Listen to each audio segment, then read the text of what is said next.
Hey, Facebook.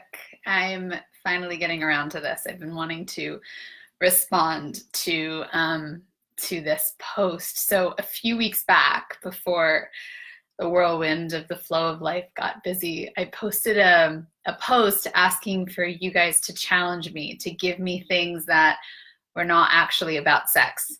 And then my job was to come on and talk about how it is actually about sex. So far I've done Donald Trump, I've done uh, rocks and like geology. What else do we do? We did a lot of really fun ones. Taxes. We did a whole thing on taxes. And then a few of you said, hey, I see everyone coming on. I think it was Jake, which I don't really think that's your name. And then someone else.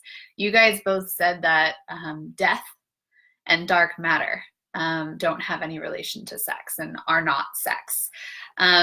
So inspired kind of by watching, I was just watching Kevin Orris's trialogue that he does, and you guys were getting all philosophical on me. So inspired by that philosophical nature, I want to play in with this one because this is a really juicy one that we can tap into. So when we think about sex, when we think about death, right? I'm going to tie those two together first.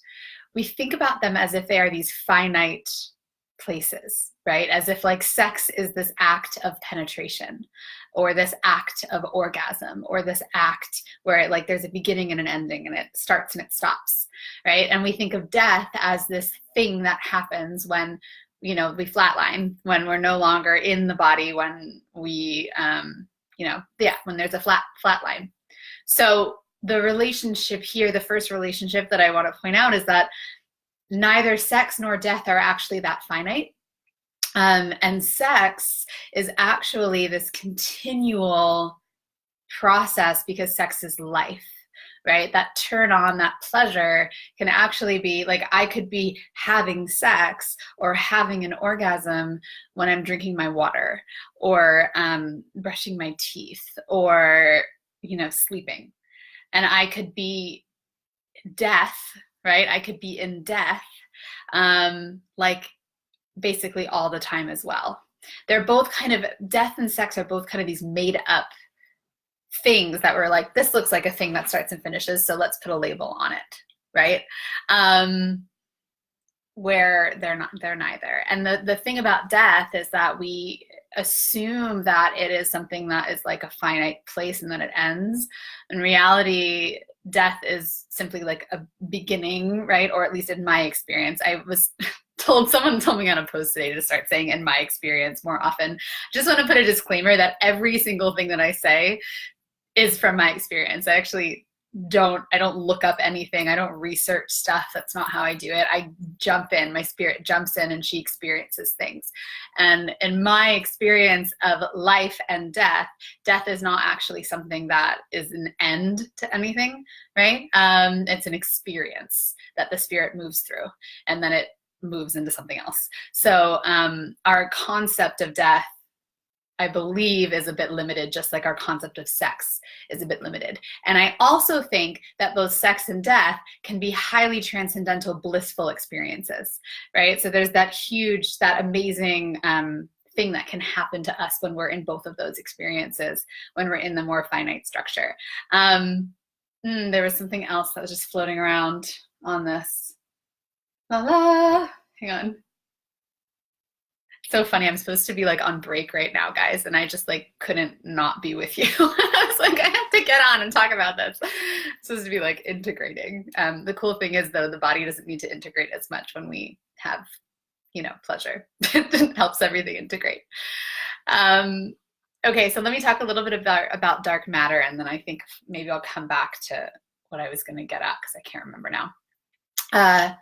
So dark matter, void, hole, right? The black hole. The relationship to sex and dark matter, in my experience, right? I'm going to become really good at saying that all the time.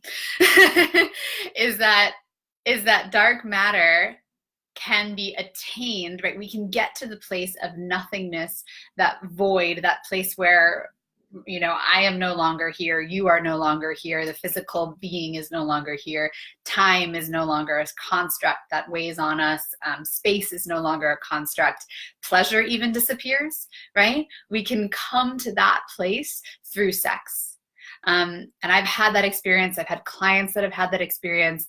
It is, I remember the first time I had it, it was like an even deeper layer for me, because I always knew that sex could bring me to this place of like light feeling, like pleasure and light.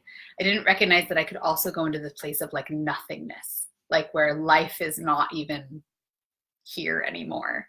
And it was a pretty wild feeling. And then coming back out of it, then you recognize like, oh, everything's actually the same. Sex and death and dark matter. There's no opposite here, right? It's almost like saying that life and death are opposites.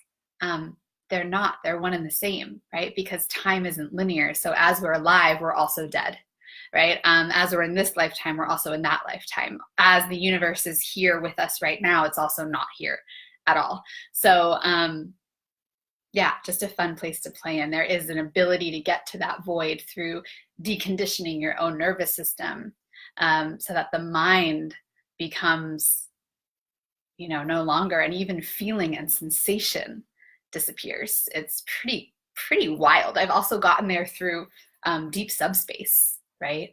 Because remember, when I talk about sex, I'm not just talking about like tantra.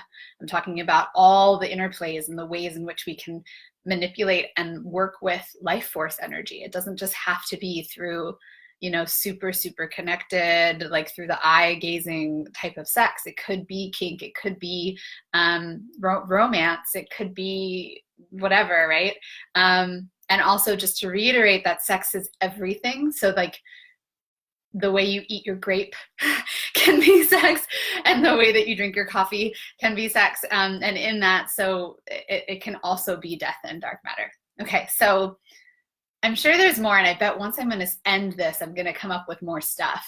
But this is kind of everything that's downloading through me right now, and everything that's riffing through me. Yeah, that feels. Oh, and the last thing I want to say is that it feels to me like sex, death, and dark matter are all opportunities for us to rebirth, right? They're all opportunities for us to kind of like take all the pieces and all the parts of ourselves and allow them to fall away, and at the same time hold them gently, right? Like we're kind of doing both at once. The opposites are there at once. And in that, we allow for this rebirth process so that our spirit then starts to take on a new identity, right? Which I love. I was just talking to someone about how erotic mastery is being able to like shift into different erotic identities, right? And play into these different erotic archetypes so that our spirit can play full out. And it feels the same with death. Like we die and then we come back into a new identity. And even if we're having like ego deaths or death of identity or death of thought, or, death of pain, like we're holding on to something and we release it. There's a transformational process that can happen in the same way that sex can, right? Someone texted me. And then dark matter has the same concept. Dark matter is just waiting. It's Ken Fried. Those of you that know him, say hi. Dark matter is just waiting, right, for this rebirth experience, right? It's almost like the moment right before the orgasm, right?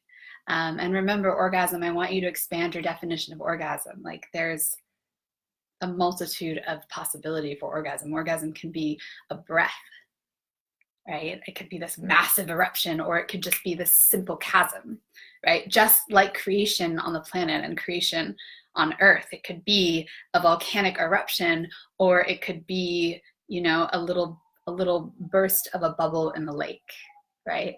It could be just the way that a wave moves in an ocean. It doesn't have to be this big eruptive energy. And because all of that leads to creation, which is really just a transmutation of energy. And that's where sex and death and dark matter intertwine. Okay, I feel good. this feels like how I want to talk about it. Let me see if there's any questions or any of you are going, you're crazy. Yeah, but Dana, hi, babe. She's loving this. Awesome. Cool. All right.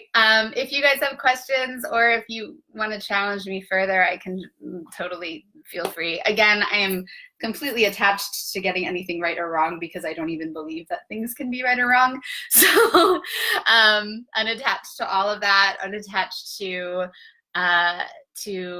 giving, you know, to changing your minds or anything like that. I'm simply relaying my experience of these 3 principles so that I can tie them together and show you that, you know, everything is actually sex. I love you so much, and I'll talk to you soon.